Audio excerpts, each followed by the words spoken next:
Hey there, Rooster Teeth fans! Welcome to another episode of the RWBY After Show on AfterBuzz TV. Tonight we're talking about Volume 5, Episode 2, Dread in the Air. A lot of fun stuff to talk about tonight, so stay tuned. You're tuning into the destination for TV superfan discussion, AfterBuzz TV. And now, let the buzz begin. If at first you don't succeed, try again. Unless you're the leader of, I guess, a terrorist organization, in which case you try and then you die, and it's sad. Really sad. If at first you don't succeed, die again? No, we're not doing that. Okay, hey that was yesterday. Hey there, RWBY fans. Ooh. Welcome to another episode of the RWBY After Show on AfterBuzz TV. We're talking about Dread in the Air. Let's not waste any time. Let me go ahead and introduce my fantastic panel. To my left, Mark Donica. I didn't think you were referring to me. Hi, I'm the internet's Mark Donica. You find me on Twitter at MarkBDonica. There's going to be we're going to do some shilling tonight, so don't you worry. Make sure, also, if you're watching right now, to load up the first episode of Rooster Teeth Reviews, which we put back up. We cut out the offending part that got it removed from YouTube. We put a slate over the offending video, but the audio was still there. So make sure to load that up. Hopefully it's in related videos somewhere down here or over there. However you're watching this. Hi, this is Katie Cullen. Hi, all my buddies. You can follow me all over the internets at Kiaxet. That is Kiaxet. I'm going to do a little bit less shilling tonight, but I'm just here for the fun commentary. That's Megan Salinas. What? Me? Yes, you. Hey there, guys. You can tweet at me at the Menguin. That's TheMenguin. We are going to be keeping an eye on the hashtag RWBYABTV. Katie's got you covered in the live chat, as does Mark, because they're both fantastic. I mean what I said, and I there said can what I only meant. be one. I'm not going to throw my phone. Well, I almost did. Please that don't. That was more of a note for me. That wasn't for you. That was for me. Going, don't throw your phone. I meant there can only be one person on the live chat. But, Yes, and. Yes, and. So let's go ahead and talk about this one. This episode is a good reminder of how high the stakes are getting and how much the creators, specifically Miles and Carrie, just don't care about the tears that we weep watching this show. Here's this person we built up for a season, and there they go. There she is. Hello, Sienna. Oh, goodbye, Sienna. Oh, we hardly knew ye. Yeah. Spoilers. I would hope that, like, nobody's watching the episode while also watching our after show. No, but occasionally we get people in our chats for various shows going, why aren't you showing the episode? Like, friends, what do you think we're here for? It says reaction now in the title. It says reaction. And speaking of spoilers, we're only talking about episode 2. We know that episode 3 is out for sponsors and for people on the site. Megan and I have actually not seen episode 3 yet because our recording schedule is insane. So no spoilers in the live chat, no spoilers in the hashtag, no spoilers in the comments. Please keep it spoiler free for people who have not had the ability to watch it yet. Thank you. Yeah, we can actually do predictions in a way where we don't have to just forget that we watched the next episode. Yo, we totally ran out of time last episode, which was nuts. Like, I didn't think, one episode, maybe we'll push it a little bit in order to make it time, but we did it. A 20-minute show. We can recap a 20-minute show in like 30 minutes. It'll be fine. Or can we? I guess that is the challenge. No, we have an hour for a reason. I guess that is the challenge that we're posing to ourselves right now. So, guys, watching this episode, I, for one, was shocked by the time we got to the credits. Initial thoughts on this week's episode? Inchoate screaming, mostly. Just those wasps, though. I mean, good Lord, the Lancers. Wasps are so mean. Yeah, bees are great. Wasps and yellow jackets are terrible. White jackets? It doesn't have quite the same ring to it. Yeah, Lancer. Kind of go with white coats. Lancer's a cool name, though. Yeah. Unless it's Fate Stay Night, in which case being called Lancer means you're never gonna win. I'm sorry. That's out of my realm of understanding, so that's fine. Well, we sidestepped into an abridged series here. Cool. So we're gonna step back into this actual... Yeah, no, that was a beautiful fight. Yeah. Mark, thoughts? Got it. There are a lot of story indicators or at least for like the immediate danger that I thought they gave away a little bit too quickly, because they established early on that hey, this is a job for at least for the pilot. This is a job, and I've got you, I've got my other cargo, and everything's gonna go swimmingly. And of course, you're like, okay, things aren't gonna go swimmingly. But the second she started using the cargo as bullets, that's when I was like, oh, the plane's gonna go down. Because now that there's nothing to care about, there's no reason to keep that thing in the air. They told us to care about the it. pilot. I mean, we don't know what happened to him. He doesn't have a name. I assume he's dead. He did not have a name. He was arguably in the safest place because he was in the seat wearing a seatbelt. So there's probably Actually, in a plane crash, the rear of the plane is the safest place to be. You Planes heard first, tend not to back into mountains. You heard it first. Plane butt, but that type of a crash. I fly a lot, okay? But that type of a plane had a little bit lower of a midsection and whatever. It's the future and it's fantasy either way. He didn't have a name. He dead. Which I is miss him. such a bummer because I really liked him. Me too. I did think it was funny that he's like, wow, I'm really glad we heard that distress signal earlier. That means everything's coming up Millhouse because we'll be just dandy. And sure enough, the distress people who sent off the distress signal come flying through, being chased by Wasp. Freaking grim. And I did also like this part because I'm like, oh, they're here. That means Weis can jump in and say, oh, they're dead. Oh, dear. I feel like so far we can summarize season 2. Volume 5. We're on episode 2. I'm really We're going to go back in time. I feel like we can so far summarize this with, boy, that escalated quickly. I mean, that really got out of hand. Have either of you ever had any run-ins with wasps? Because I do not care for them in any way, shape, or form. They will attack you completely unprovoked, and I hate them, and I hate them, and I hate them. That's why bees are better. Yeah. Bees don't care. And bees actually serve a useful function in the ecosystem. They do good things, which is why it's bad that they're going away. Wasps are the chaotic evil assassins of the animal kingdom. Yeah, they are. I want to use so many expletive words to describe wasps, which is really hard to do for a show where we're trying not to be explicit. Yep. Mm-hmm. Mark, any run-ins with wasps? I was just going to say as a kid, but we're already past it. No, you can tell. We're past it. Okay, cool. So yeah, let's talk about this fight scene a little bit because it's kind of spectacular. I really enjoyed seeing Weis get back into the swing of things because it's been so long since we've seen her in action. Yes.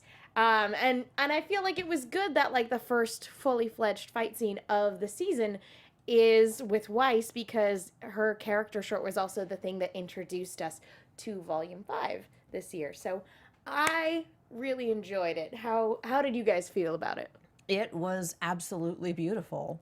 I loved watching her snipe them out of the air. And then once we got the queen, I loved seeing your weapons are useless against me.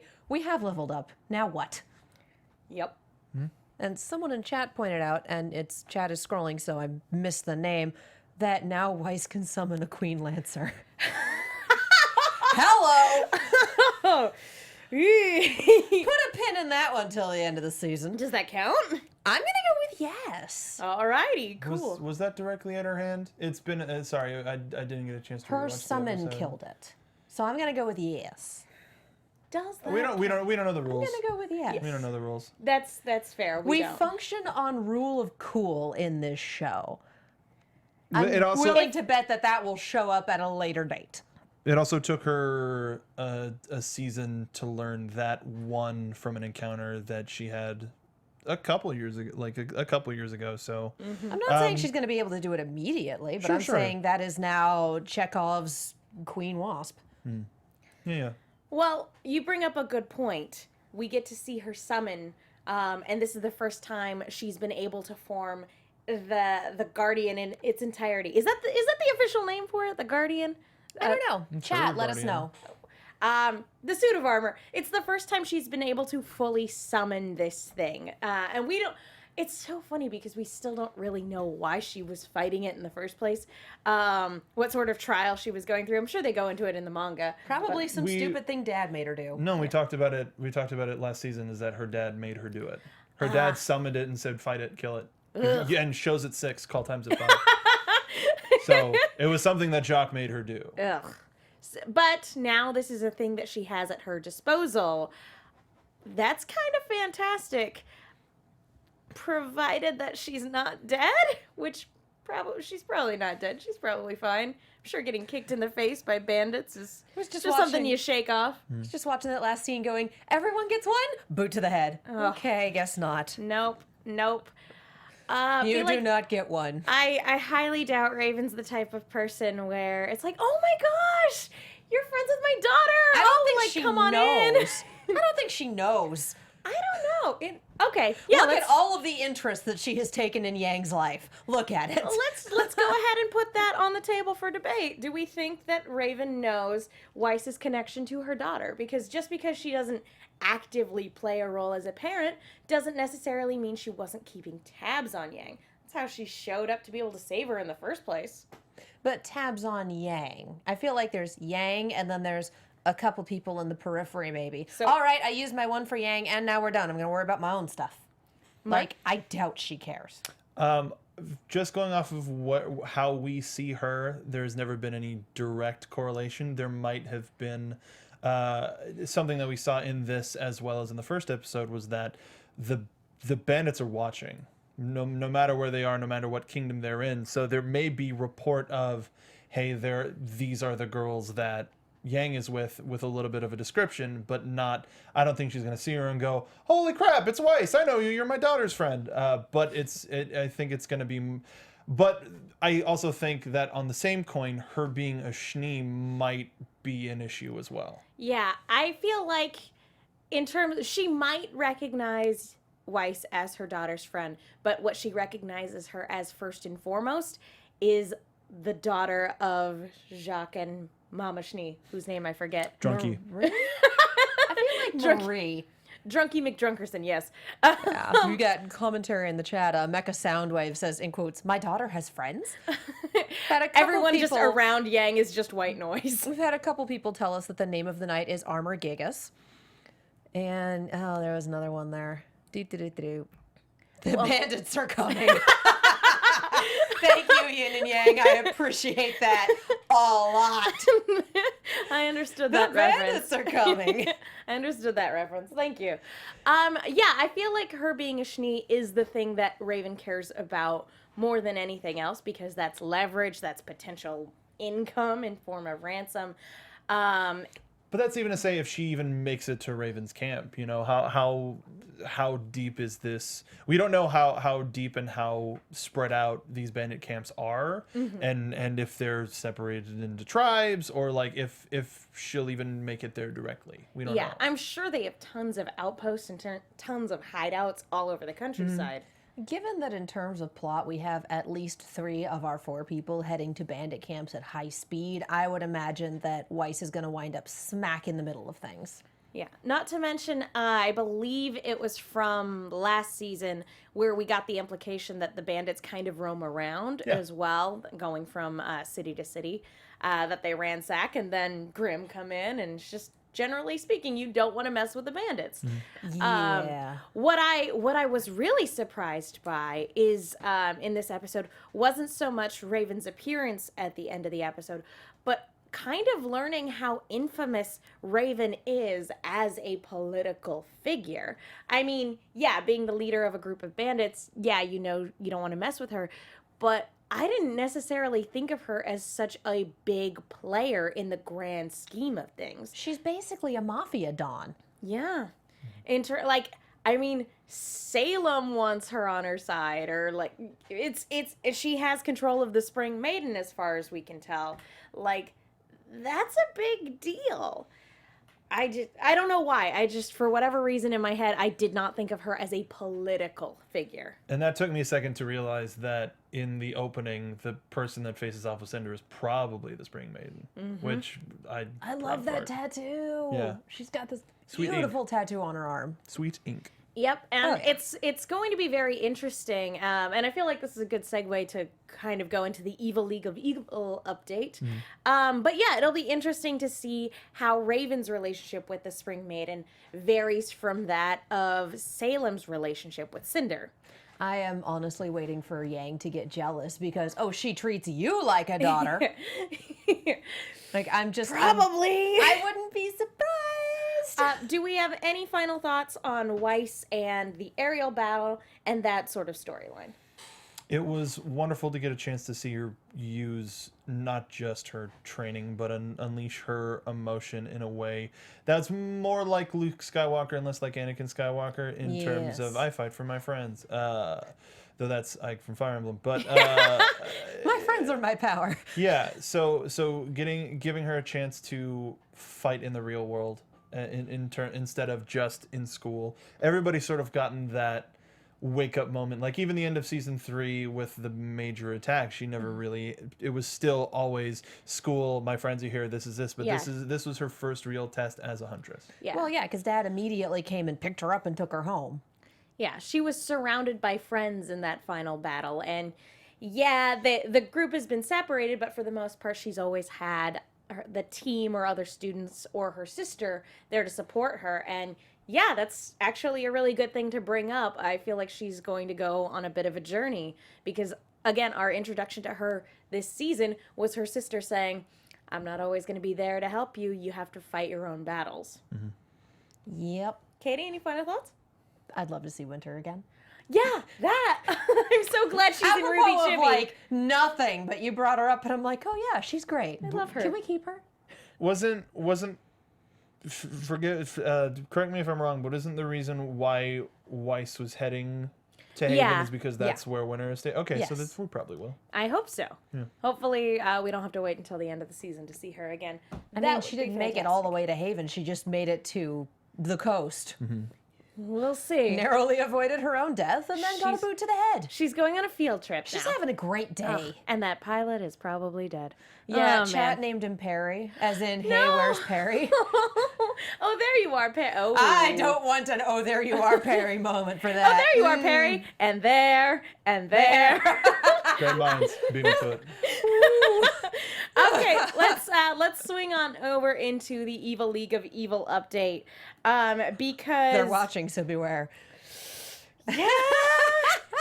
So I really, talking about like the build up to what we'll get into with the White Fang earlier, I kind of thought the big shocking thing in this episode was going to be Leo Lionheart getting axed off. The second that Grimm attacks him, I was like, oh man, he's gone. He's a goner. I don't do well with eye screams, so we got real close to that. I was just like, nope, no.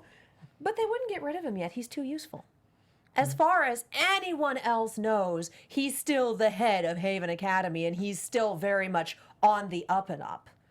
If his cover ever gets blown, then yeah, his life is forfeit. But he's too useful where he is right now for her to kill him just because he spoke up out of turn. I do appreciate, though, that I don't think he understands how useful he is, because that's kind of Salem's sort of wrap up to her little monologue, is how useful he actually is, but she doesn't hesitate to make him think that she can just crush him in an instant, which she probably can. Oh, absolutely. You don't let people know that they're useful to you, or they get cocky and think that they're irreplaceable. And those are two different things. Mm-hmm. I've written some villains before. Mark, what do you think about Leo? Do you think this is going to add to his potential, what do you call it? Redemption. Death. That's the word. I honestly thought you were gonna say death. I was thinking redemption, but do you think this is going to tie more into him having a redemptive arc, or like, nah, this guy has a target on him. He's a ticking clock. No, something that I don't remember if I said on the show last week, or if I was just talking to my wife about it, was the meeting in episode 1 was too weird. It was too weird. This is somebody that goes back with Crow a while, and especially if we're using the allegory of Wizard of Oz and him being such an integral part of that group, he was acting weirder than usual and being way too forward with information. He was being way too forward with information when it was being withheld for so long. To just come out with it seems to me like it would be a little out of character, and he might have been. I think he's braver than the show is letting on. I think that he is a master of subterfuge, and I may use master a little bit too loosely, but I think he's a guy that you send in because you look at this pitiable creature, but he's this big guy, and like we're seeing with Salem, he's somebody that you can control, but how much control do you really have of him? He's also had a whole 10 minutes of screen time maybe, and we didn't see him until after Watts got his claws in him, so we don't know what he's like in a sort of default state. Could be anything.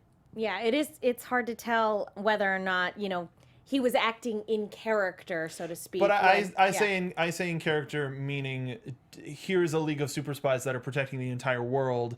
We've seen how they act around each other. Yeah. And we know the character of the Cowardly Lion, and we also know how these writers go, it's this character, but, and they tweak it just a little bit. So when I say in character, I don't mean just specifically Leonardo Lionheart. I mean the world that has been presented these past 5 seasons, as well as writers' expectations of their audience. Yeah.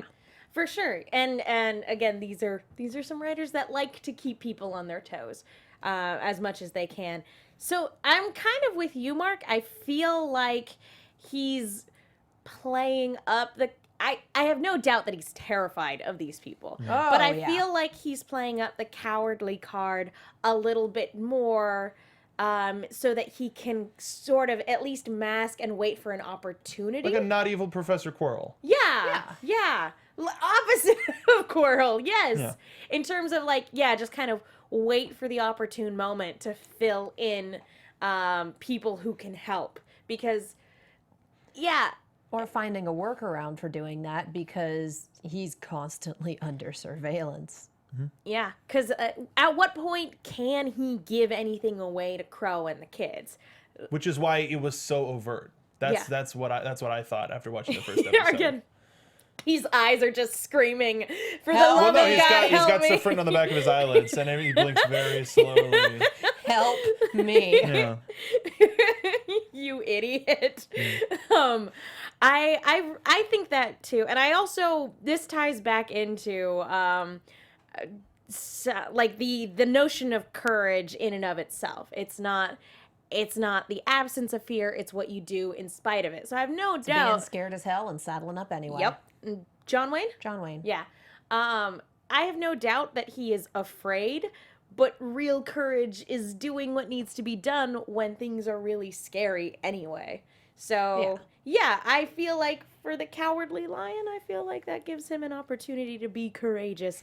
But who knows? He might just end up disappointing all of us and being like, oh, man. He might not be the Cowardly Lion. He might be Aslan. That would be amazing. I'm being silly, And so- we've broken our theme. Wait. Can you get to Narnia through Remnant? Is there a wardrobe? No. Now you're being silly. No. Oh, I'm sorry. Pepsi fan says, blinks in Morse code. And Malachroma says, he plans an impromptu monologue so the first letters of every sentence spell, help me please. I love that. That's fantastic. I'm thinking about it now. If he is Aslan, then Mr. Tumnus could be a Faunus.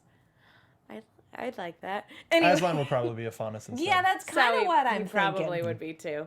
But yeah, we also kind of conversely, we also on Salem's side of things, we also find out that Cinder has been making a pretty good recovery to the point where she can speak again. Yeah. And it's nice to hear her voice again.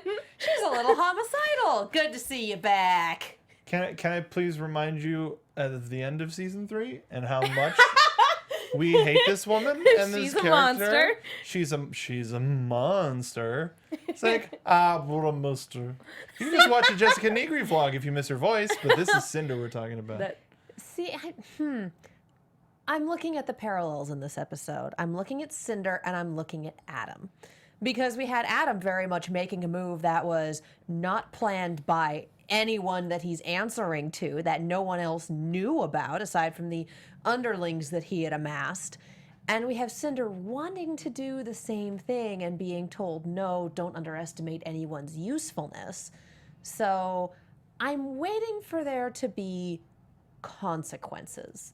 Because early in the episode, we had the bit about, don't do the thing, don't underestimate people, everyone can be useful. You don't just want to axe people when you can use them. And then we have Adam doing the thing. Why are we doing this when we could just take what we want by force?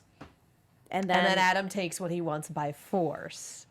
That's an interesting parallel. I didn't even think about that. I'm waiting for this little coup to be the reason for Adam going down. I've pretty much marked him for death. Like, dude's gonna die. I think we're all gonna be real disappointed if that is not the case.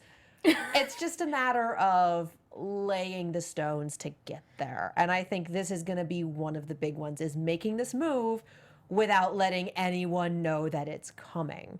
Because I feel like this is not something that Salem would have sanctioned at all.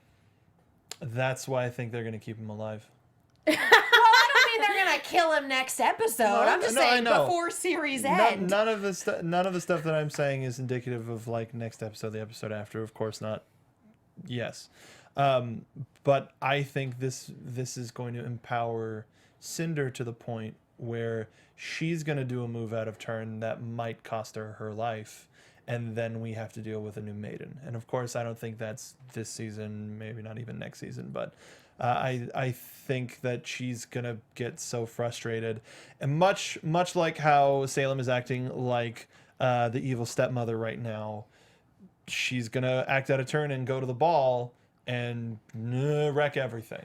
She was already at a ball once, and it worked out pretty well for her. I'm kind of, in a weird way, I look at Cinder and Salem, and I kind of see a Snoke Kylo Ren sort of relationship right now. You have somebody who's so emotional and really bent on revenge and anger, like that. I feel like, she could very well step out of turn, and that in and of itself could mean that she is disposable. And if that's the case, who would become our new fall maiden? Probably RWBY. It's somebody. It's who at the last moment that you think about. So. Yeah, depending on what happens, it could... would that power... Like, if Salem has Cinder killed, would that power then go to Salem? If it does... Is Salem capable of inheriting it? Well, we don't know what Salem is. No, we really don't. We don't know if she's, like, some sort of human Grimm, or if she's a former maiden herself. I know that supposedly she's not a former Winter Maiden, but, like, I'm still willing to, like, keep that in, like, a potential on the murder board in terms of theories. So, yeah, we don't know what she is. So, if Cinder were to step out of line and Salem were to have her killed, would she absorb that power? I have no idea. We also have a heavy implication that the Silver Eyes power can trump whatever maiden power there is. You straight up told her, if she learns to use her power, you're kind of hosed. So maybe don't move too quickly. And we kind of saw that at the end of season 3. Malachrom is a genius. Plot twist, Adam is a silver-eyed warrior, and that's why we never see his eyes. Ooh. That's fun. That could be fun. And then the follow-up, more likely plot twist, they're saving his face for when he dies to give his death a bit of humanity.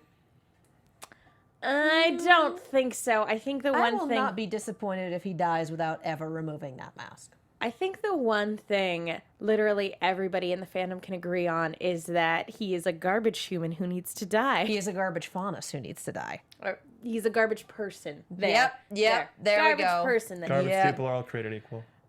Or plot twist. Out of garbage. What if he is human? No, that wouldn't make any sense. You're crazy. I am. I'm a little insane being on the 405 for... Calm down. You're starting to lose it. I'm getting hysterical. I'm so sorry.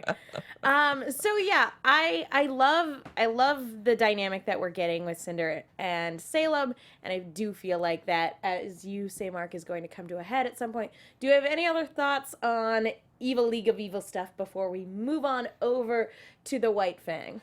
I am also fascinated by the seeing jellyfish, but I can wait to learn more about those. Watts is such a jerk. Can you hear on? Like doing every audio tech's worst nightmare and tapping the mic to see if it works. 1, 2, 3. Like, stop it. I'm sure the Grimm absolutely loves being tapped on the face. That jellyfish is just kind of tentacling and planning revenge. When he leaves, I'll trip him. I was just gonna say more tentacles, but yeah. Oh, there is one other thing we need to bring up, and it's just a small thing. Salem's gonna have a chat with Tyrion because he failed to kill Crow. And also, Watts is going to make Tyrion a new tail. Also, What now? Yeah, what? How? I'm expecting like a metal tip at the end of his tail stump, or something like that. Like a Rottweiler tail. No, That's I mean, just the he's point. got most of his tail. It's just the stinger that he lost. So I'm expecting some form of like metal or constructed stinger, because being able to build things out of flesh and attach them to people is a little too for me this season. I'm just wondering, they made it sound like he's done this before. Like I'm he's sure. lost tails before. How? This might explain why in the opening for Volume 4, we see him fighting without one. Because I called shenanigans, if you recall last season, I recalled shenanigans being like, that's kind of a cheat. Him not having his tail in the opening. But if this is a canonical thing where he can lose his tail and it somehow can be remade artificially, I have questions. That's a prosthetic. I mean, it's not like a robot arm, though. It's a robot tail. It's gonna be the spread shot like Contra. It's yeah. I feel like this is less he's lost tails before and more Watts has built limbs for people before. Whether they're organic or mechanical remains to be seen. Helichroma says, what if Watts is Dr. Frankenstein? And he can do that. And the rest of chat is asking for a tail gun. The tail is also a gun. No, that's, I mean, technically a gun for poison, but that makes sense. No. Watts being Frankenstein makes sense. because Watts- Watts isn't short for Watson, it's like Electricity. Watts electricity. Yeah. Holy cow, Malachroma, you are on fire It's a tonight. swerve. It's a swerve, and we see him doing slightly crazier and crazier looks. That's good. That's really good. Oh, Malachroma, Everybody's saying it at the same time. Watts like electricity. That's really good. That's really good. That completely changes my perception of this character because I kept looking at him like evil Watson. Mm-hmm. Oh, that's clever. That is talking about really writers good. subverting expectations. That is clever, you jerks. So Oh, this is going to go some strange and horrifying places. You know, the ones that hasn't already gone. I can't wait. I'm so excited. I want meat men Yay! Yeah. I want like Brian. Mm-hmm. Yeah. I want it so much. We'll just we'll find Abby Normal, and Abby Normal will God. become a character, and it will be great. Isn't that Tyrion? Abby Normal? I mean, he's Abby someone. He's Abby Normal. Let's be real. All right, let's go after that mind-blowing revelation that I absolutely love and can't wait for more horrific elements from. Let's go ahead and swing on over to the White Fang. So we jump Like it's from casual. Swing on over. What are we doing tonight? I'm just gonna swing on over. we're to on White Fang. Haven. We're just hanging out. Or not Haven, but Mistral. Mistral in particular.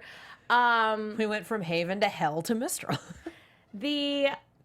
We're at the headquarters for the White Fang, which not at Menagerie. We've jumped over. Was it indicated that we weren't in Menagerie for this, or was it just implied? I believe it they was actually stated that they were in Mistral. I would have to double check that, but it would make sense in I terms don't of. remember that. I know she just said, you brought a human to this location. I don't think Yeah. they ever said where it was. I think she said Mistral, but I would definitely have chat. I'm sure you will correct us.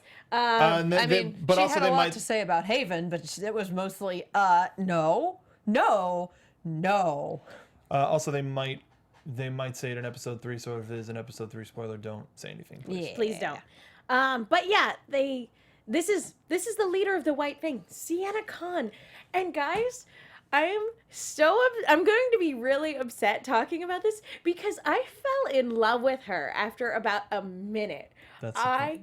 I don't think it took you that long.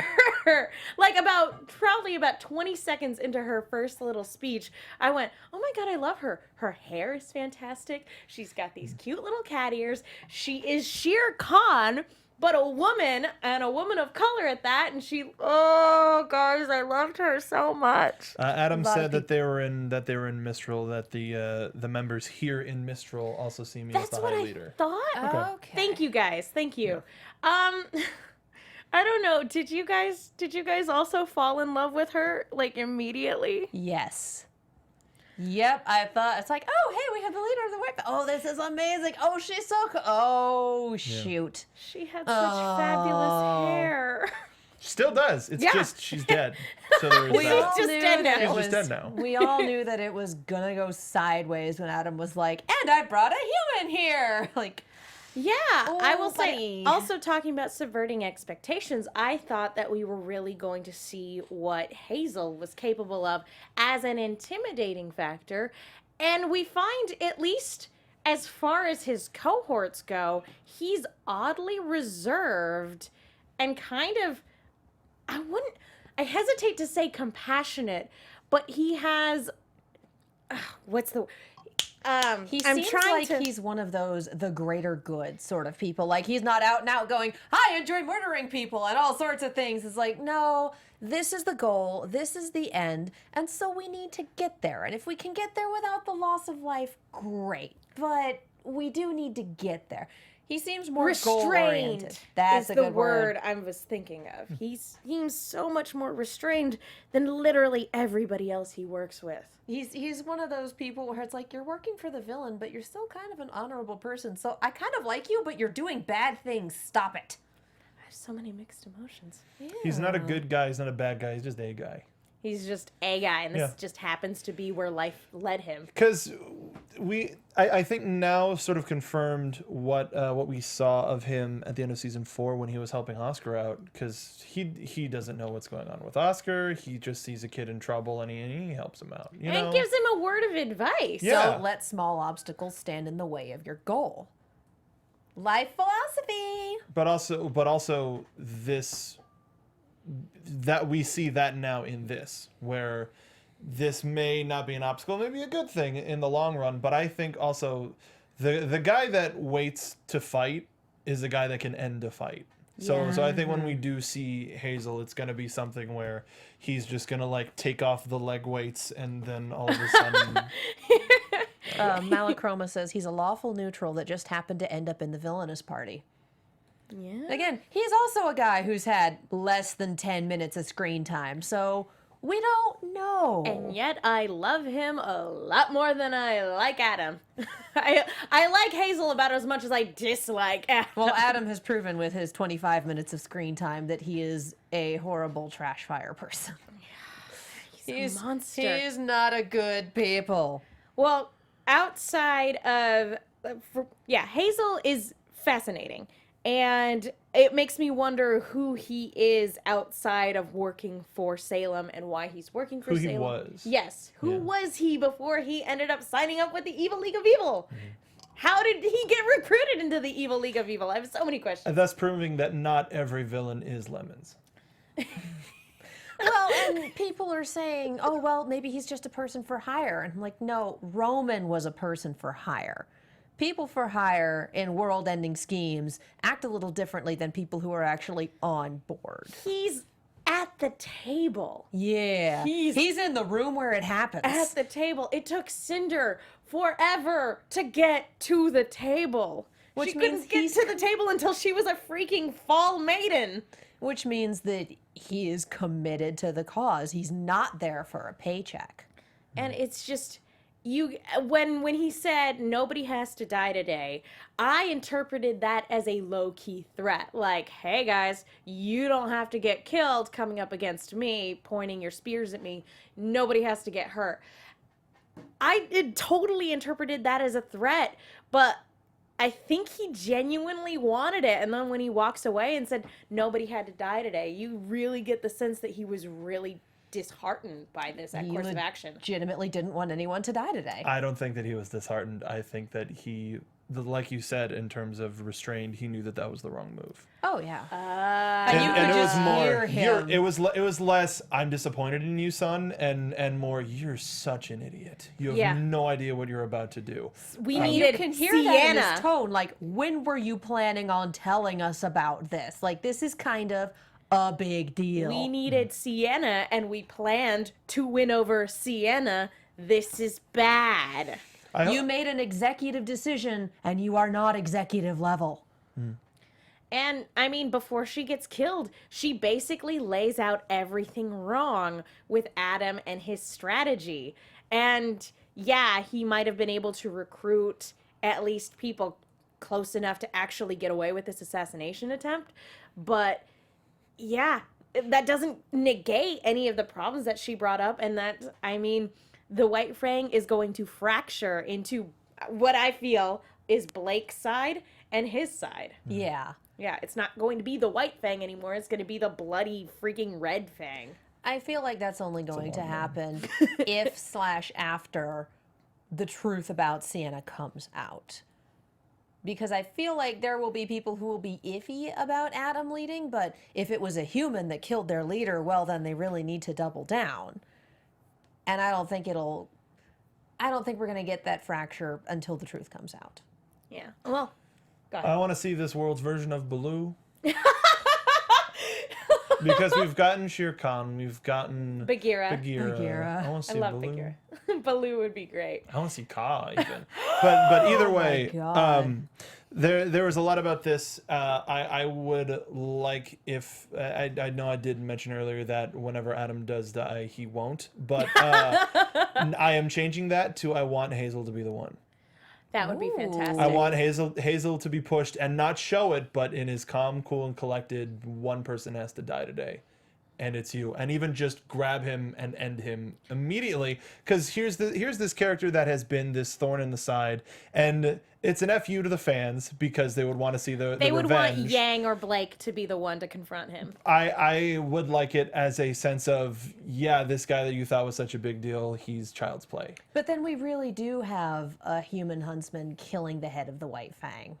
Yeah, fair. I also think that Hazel's age is an indicator of how long he's been involved in it, because we don't see anybody with gray hair unless they, or like transitioning hair, I should say, Yeah. not like Silver Fox style. Ironwood, When hey. it comes to Ironwood, but we don't, like, people with faded hair all seem to come from the same era, and I think there might be a moment where maybe, well, no, because I think Oz probably would have said something to Oscar if he had known who he was, but Yeah. maybe there was a meeting somewhere with somebody previously, and he's been a little bit more involved for a little bit longer than Yeah. we know. I feel like it's a good assumption to kind of look at him and be like, yeah, this is somebody who's been playing this game for quite some time. I agree. I feel like him killing Adam would be absolutely fantastic.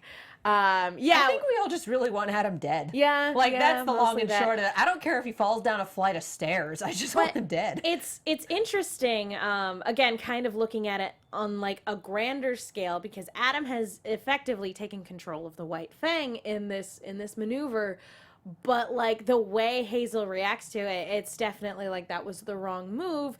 It's weird thinking of the White Fang as sort of small potatoes when it comes to whatever Salem has concocting. She's just getting all of these pieces lined up.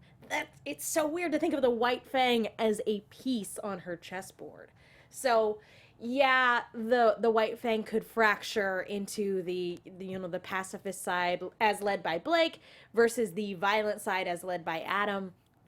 But ultimately, I feel like that's kind of going to be diminished by the grander thing of whatever's going on, whatever Salem has in store for Remnant as a whole. And also, I think it'll factor heavily into it.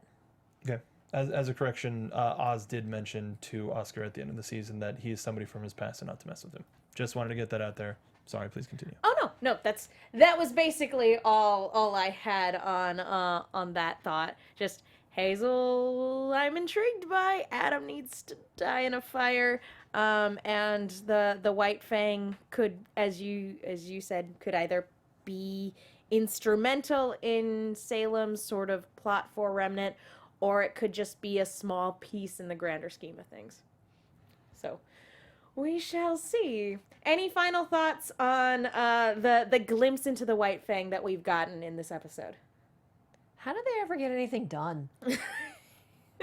I feel like all we've seen from them is fighting, and that, well, you know, I guess they managed to steal a train. So, never mind, I take that back. They are effective. We just see the infighting at the top levels.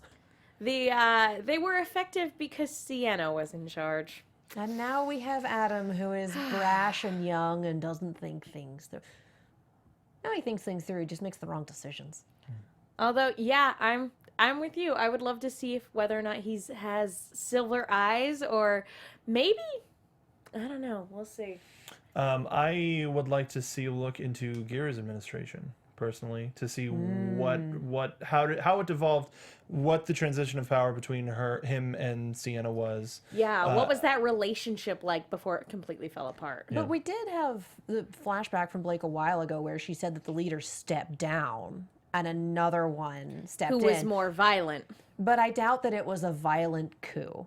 Between Gira and Sienna, I feel like they were the sort of people who would be able to sit down and talk. Not necessarily like each other, but be able to have a productive conversation. Yeah. There's probably mutual respect there. Especially being both leaders of the White Fang at various points in time. That, and also just, I don't know, Sienna seems like she used violence when it was necessary, as opposed to preemptively. Yeah, I'll just kill people because I feel like it. Whereas Adam is a preemptive violence sort of person. Well, I feel like that just about does it. Let's go ahead and dive into some predictions. And now, your AfterBuzz TV predictions. Mark, I'm guessing you've already watched the next episode. I have, so that's why I sort of included my long-term ones as a part of the discussion, so please, have fun. I was going to say, if you have any other long-term predictions. Okay, cool. Katie? need to I have research. no idea. You go first.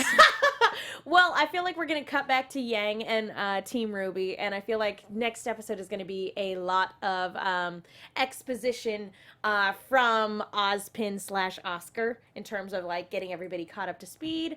And I don't know, finding out more about his situation and what's happened. Well, we've gone full Yu-Gi-Oh, so we might as well talk about it. Yeah, might as well. And also figuring out how Oscar now factors into the team. Because he's too inexperienced to really be a part of the fight, but Ozpin has knowledge that they all need. So that's... I can see Jean teaching him to fight. That would be cute. I can. And now, this isn't a spoiler. I'm just going to say, we did a panel 3 years ago at RTX where we talked about what Oz's semblance would be, and I made a joke about it. I said it's not a spoiler. But why don't you go back and watch that and just have a laugh, because I did. It's on the AfterBuzz page. The Go take a giant look. head jokes. Love it. Or don't watch it, because that's the joke. I love it. That's the obvious Oz the Great and Powerful joke. I mean, come on, let's be real. Might have new viewers. Right. Well, folks, I think we're just about out of time for this week. Any final thoughts before we wrap it up? This was such a good episode. This was fun. It hurt me, but I liked Can't it. wait for more. If you guys haven't already done so, please go to iTunes to rate, subscribe, leave a comment. We love hearing from you, and it's the best way to let our producers know that you guys like the show that we're putting on, particularly because we are under a new name in iTunes, Rooster Teeth Reviews, as opposed to the RWBY After Show. So for those of you watching on YouTube, go to iTunes and leave a review for Rooster Teeth Reviews, because that's really going to help us out. And I've got one more thing. Go for it. If you're a fan of Voltron or Power Rangers or Overwatch, and of Justice League. Why don't you head over to lootcrate.cr/afterbuzz, get yourself a 10% off of a new subscription. We had a chance to reveal what the shirt is going to be looking like in that crate on our Voltron after show this past Monday, and it'll help support us as hosts. If you go to loot.cr/afterbuzz, you'll get 10% off, and it helps us out here at the network. So help us out, help yourself out by getting some great merch from the fine folks at Loot Crate. You can also use code AFTERBUZZ at checkout. Yay! Yay! Thank you guys so much. Katie, where can people go if they want to find you? You can follow me all over the social medias, as well as Twitch and YouTube at Kiaxet. That is Kiaxet. If you're participating in NaNoWriMo, I'm also on the Nano site under the same name. So friend me and we'll yell about writing together. It'll be great. Mark? You can find me on Twitter at MarkBDonica. Do a whole bunch of other shows here as well as around the world. Just find me at MarkBDonica here, Instagram, the Rooster Teeth site. And make sure you follow our group Twitter, which is ABTV Rooster Team. We'll let you know about certain happenings with the team or random pieces of news that may not directly correlate with what we're talking about. Congratulations to the Combat Ready team for a successful Kickstarter. We're going to be getting that in like a year probably, because that's a lot of production. But yes, and also make sure to follow our other members, Patrick at P to the Dees, and Stacey Shuttleworth, who is at Stacey Shuttles. If you like video games, follow Inventory Full PT. We do a talk show and streaming on Twitch. Thank you so much. Feel free to also use the hashtag throughout the week too. We love seeing people's art and the fun photoshops that they do. And the hashtag for the people that don't know is RWBYABTV. Nailed it. And I'm Megan Salinas. You guys can tweet at me at the Menguin. That's TheMenguin. I am also on a bunch of shows here at AfterBuzz. I write articles for the Movie Chick. That's Chick with 2 Ks. Be sure to check those out. Be sure to also check out season 2 of the Shadow Radio Recreation. Take a breath, and do it again, because take a breath. We always lose that one. Yeah. Be sure to also check out season 2 of the Shadow Radio Recreation, where I do the voice of Margot Lane. Thank you guys so much for watching. We will see you all next week. From executive producers Maria Menounos, Kevin Undergaro, Phil Svitek, and the entire AfterBuzz TV staff, we would like to thank you for listening to the AfterBuzz TV network. To watch or listen to other after shows and post comments or questions, be sure to visit AfterBuzzTV.com. I'm Sir Richard Wentworth, and this has been a presentation of AfterBuzz TV. Dust you later. The views expressed herein are those of the hosts only and do not necessarily reflect the views of AfterBuzz TV or its owners or principals.